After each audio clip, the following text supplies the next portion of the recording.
water. And they murmured again against Moses and said, wherefore is this that thou hast brought us up of Egypt to kill us and our children and our cattle with thirst? Now you're doing this to us. Their anger was starting to scare Moses. Moses cried unto Yahweh, said, what shall I do? They're about ready to stone me.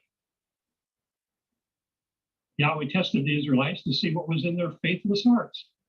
He realizes Moses can no longer handle it alone. So he has him ordained 70 men to help, to make decisions, and gave part of his spirit to each one of them so they could do that. They could figure out stuff and they can help them with the wisdom of Yahweh through his spirit. A lot of the issues of grumbling that incited Israel came from a mixed group of non-Israelites and Egyptians who left with them when they left Egypt. Non-Israelites. We read in Numbers 11:4 that this mixed multitude, the Bible calls rabble, who were with Israel in the wilderness had a strong craving for meat. So Yahweh sent quail for the Israelites.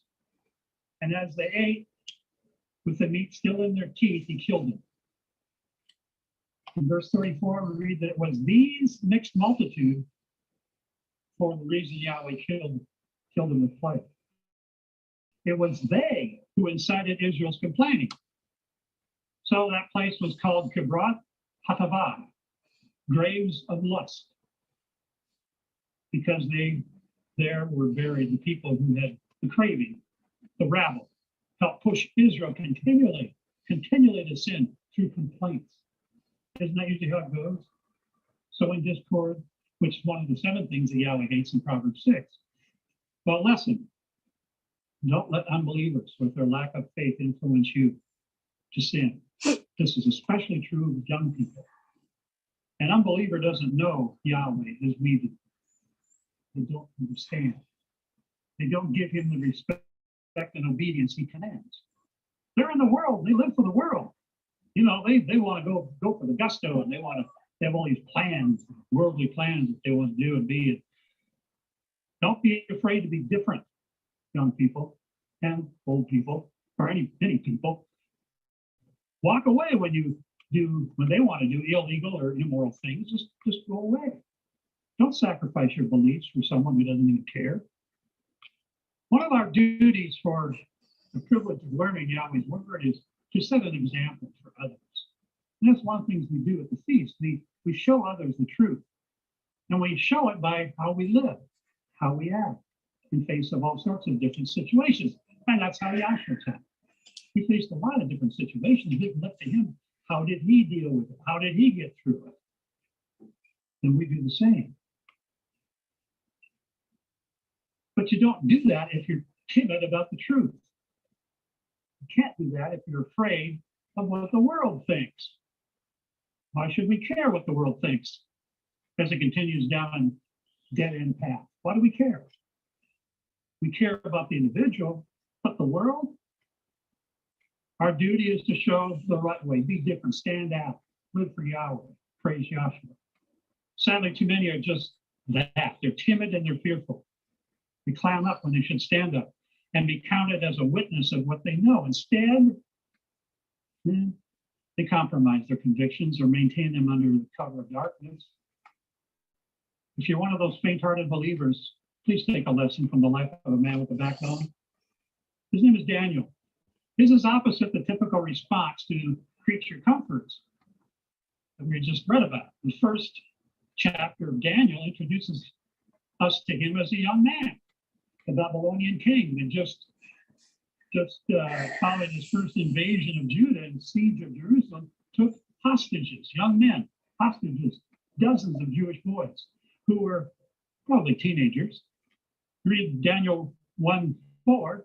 The king wanted children in whom was no blemish, but well favored and skillful in all wisdom and cunning and knowledge and understanding science, and such as had the ability in them to stand in the king's palace, and whom they might teach the learning and the tongue of the Chaldeans. Chaldeans of the Babylonians. Now, this is fascinating. Yahweh is doing the same with his called out ones today. He wants people without blemish. He wants people who have knowledge and wisdom and the word for his kingdom. Those who know his law and can administer it fairly. His law is going to be the constitution in the kingdom.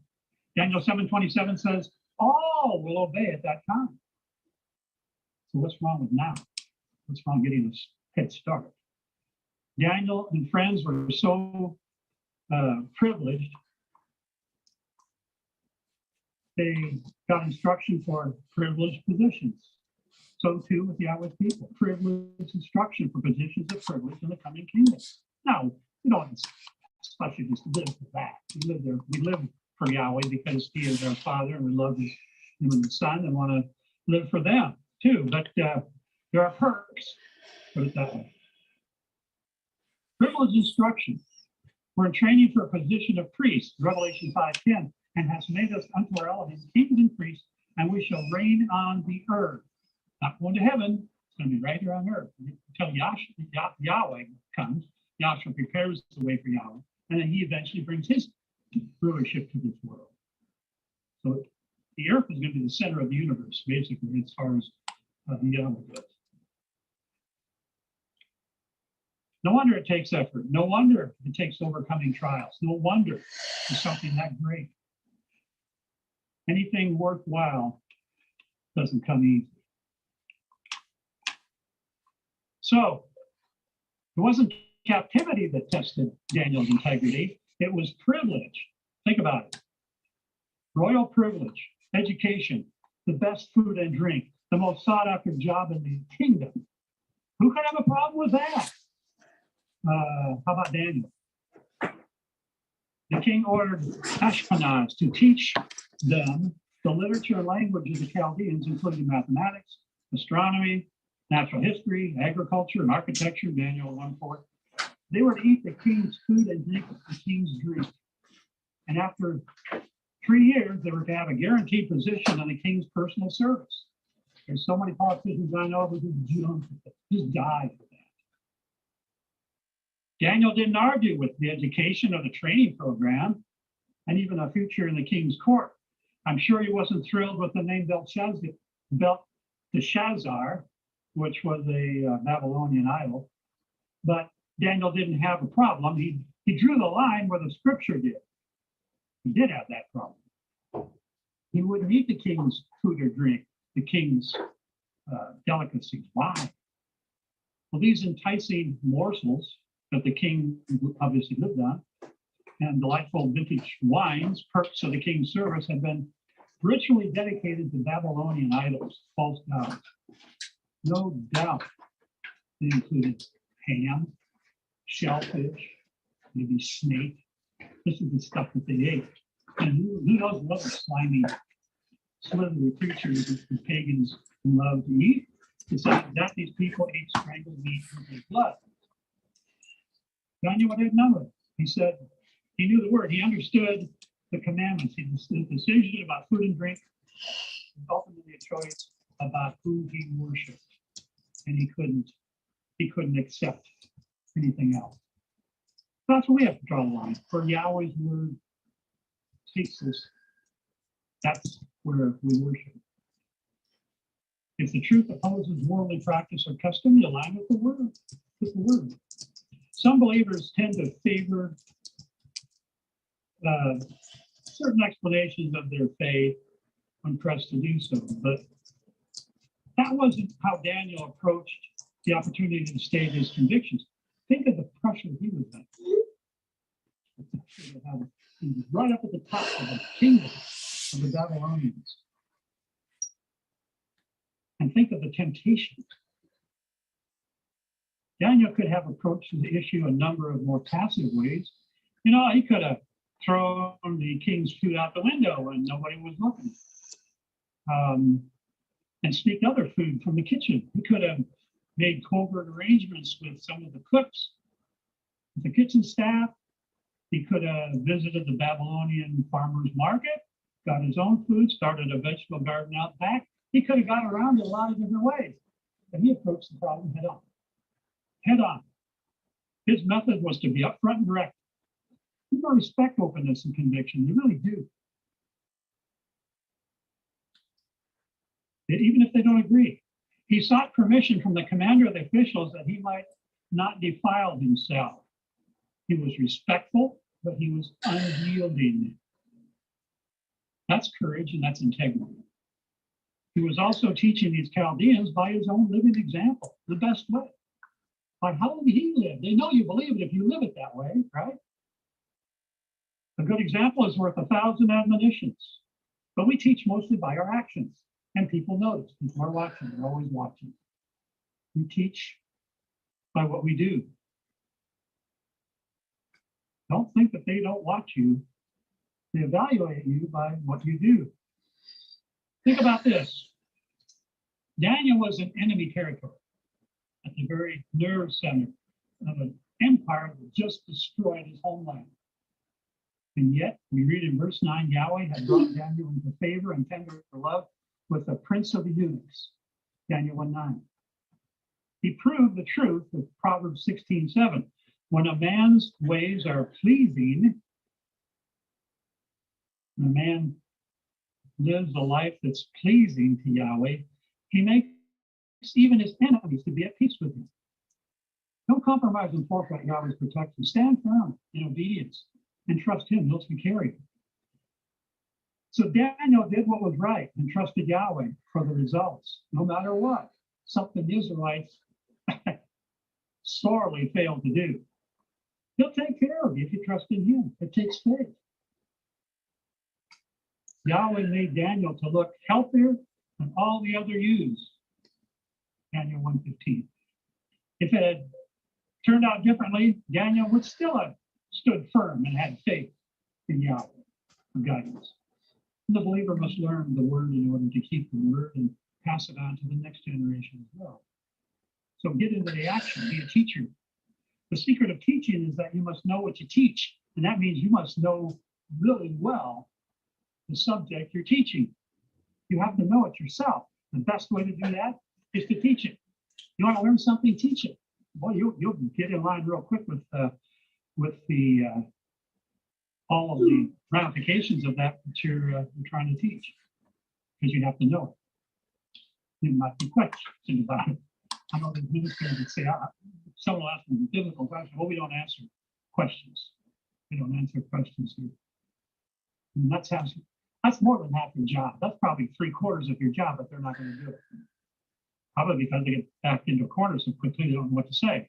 However, not everybody knows the whole word, and we keep striving to learn. Knowledge is built one precept at a time, one teaching at a time. And that's the message of Isaiah 28, 9-10. Whom shall he teach knowledge, and whom shall he make to understand doctrine? Them that are weaned from the milk and drawn from the breast. For precept must be upon precept, precept upon precept, line upon line upon line, here a little and there a little. In Hebrew, it's zav lazah, kav lakav, zohar sham. And some scholars believe Isaiah is being mocked as speaking nonsense by those who refuse to listen. But Yahweh's truth is holistic. The whole thing has to fit together in one solid message called the Bible. Everything has to mesh. Everything has to be part and not against anything else. The teaching has to harmonize. No taking a verse out of context. When the church started doing that is when they got into trouble. They started grabbing a verse, ignoring all the other verses around it, ignoring maybe the chapter it's in, and there we have false doctrine on its way. So learning comes in small bites. In school, you don't get the whole load all at once. You get a little bit each day. You build on it. Learning to read, you build on the alphabet, and then you learn to put words together and so forth, and sentences, and then you write them, and everything, you get a little more, starting with the basics and building on them. And that's how the walk is with the believer. He comes to the truth, he learns these things, he starts applying what he's learned, and he becomes a strong believer. The bonus to memory is teaching. They say if you just hear a message without really concentrating, you will lose half of it within the first 15 minutes. But when you study and teach, it becomes imprinted on your brain. And memory has a lot to do with motivation. Teaching takes motivation. To the believing husband, teach your unbelieving wife. Believing wife, teach your unbelieving husband. You learn some new truth, share it. Teach your children. Children, teach your friends. Write a post or an email and share your understanding. Not necessarily promoting Facebook or Twitter, especially not Twitter, but I mean, we benefit by electronic industry, but you have to be careful too, of course. It doesn't have to be great, doesn't have to be profound wisdom, but it might just get people to start thinking. All it takes, just a little word here or there, little truth here or there. It's not going to return to you void. Yahweh promises that. All will benefit and faith will strengthen. We need to pass the truth on to the next generation. We live in a world that's coming apart at the seams, and the only thing that's going to be true, as solid as an anchor, is Yahweh's truth. First, we need to be educated in his ways ourselves. And that is what we are doing here each Sabbath. Each time we open up the Word, each time we have a Bible study, we learn from it. Ask yourself, am I learning, living, and teaching the Word, or am I just drifting? Thinking about what I'm going to do when it's over. Go out, spend some time doing something else. Yahweh wants strong believers. The prophets and patriarchs of the Bible, they weren't wimps. Let's face it. These guys are strong in their beliefs. Look at Jeremiah, what he went through, the weeping prophet. Wrote Lamentations, which means to cry. I mean, this guy was totally into it. And it really bothered him when people didn't listen, when the king wouldn't listen, when he got knocked down, trying to tell him something and knocked him to the ground. He just kept going. Got up and kept going. They spoke boldly and they lived deliberately and they lived with conviction. Never forget, we're at war. Paul says in Ephesians 6:10, it's a spiritual battle. We're recruited by Yahweh when he calls us. When you come to Yahshua, you put on your armor, put on the whole armor of Yahweh, it says. And you take your position at the front line. Fighting doesn't occur at the rear. Fighting occurs at the front, not the rear, and you take your fair share of the difficulty when you join the front. Just like all the other soldiers on the front line. Every believer in Yahweh makes a stand and engages.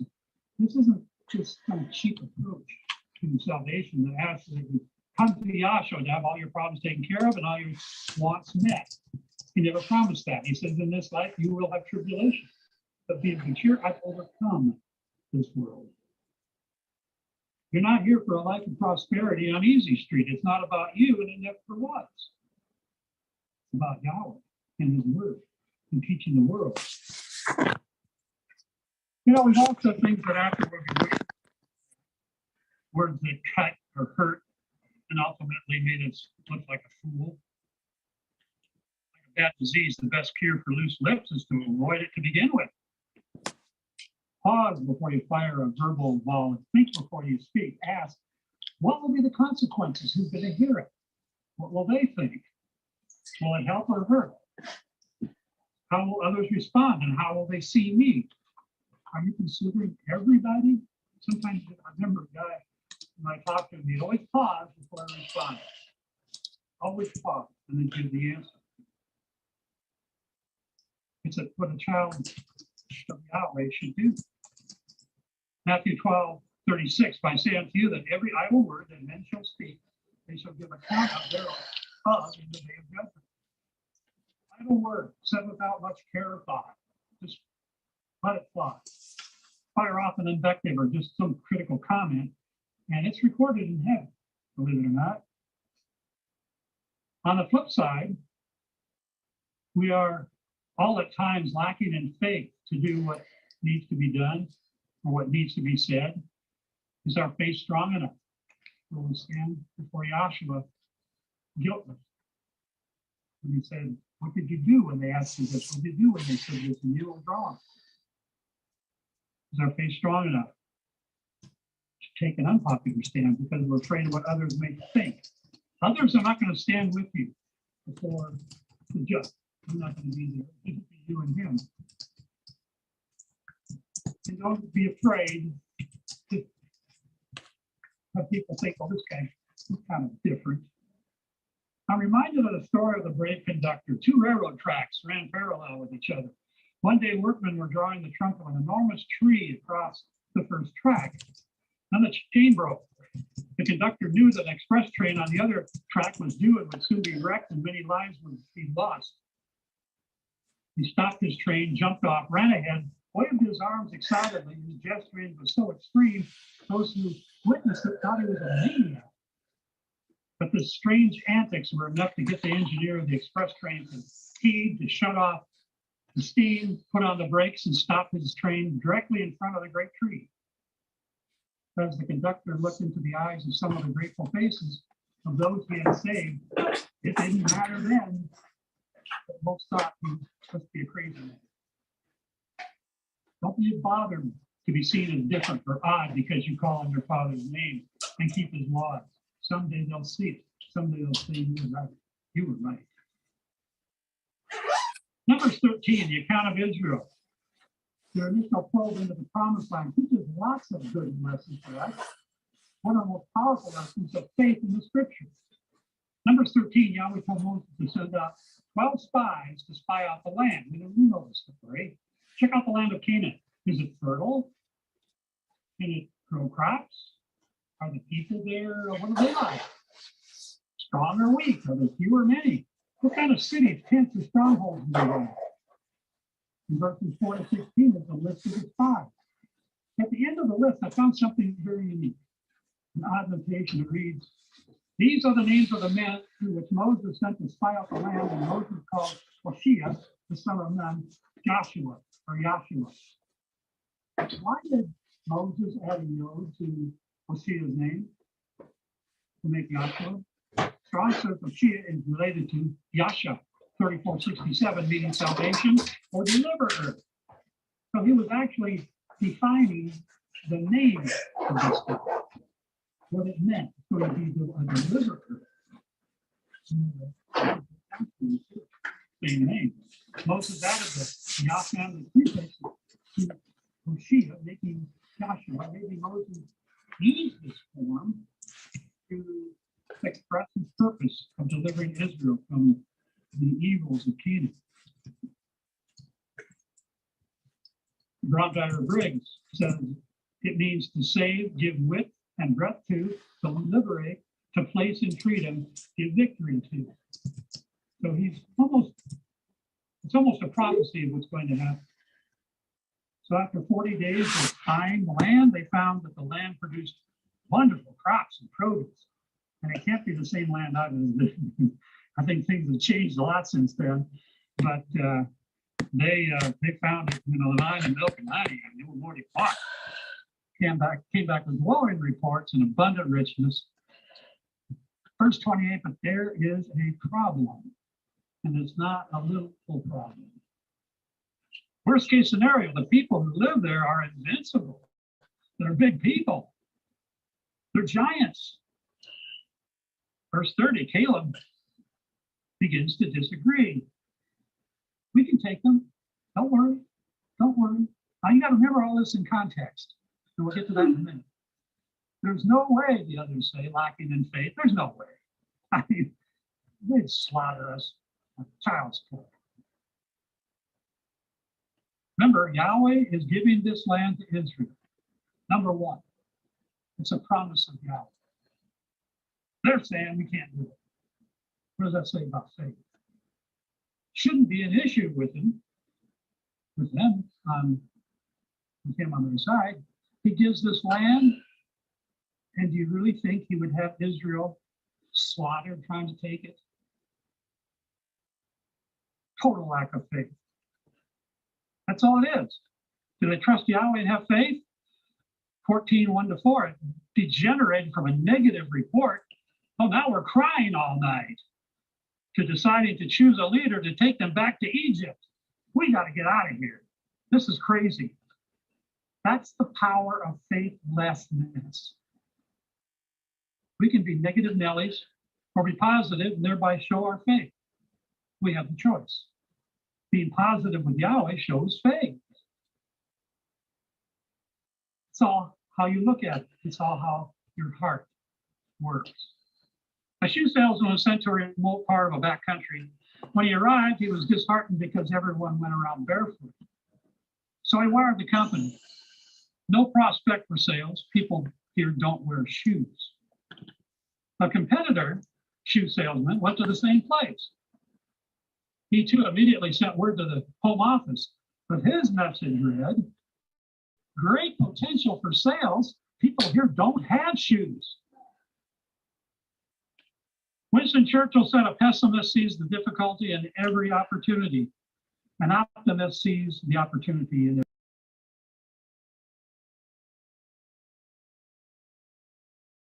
In certain situations, sometimes it's only your faith that can save you.